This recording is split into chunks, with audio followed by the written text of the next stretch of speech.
ഇവിടെ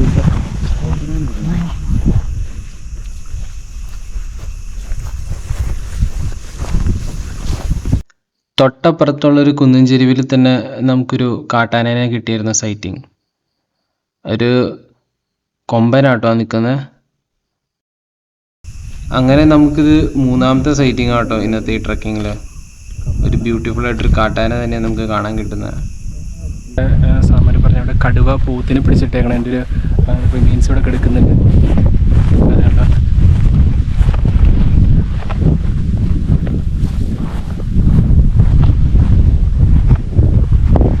ഒരു കടുവ പിടിച്ചിട്ടേക്കുന്നതാണ്.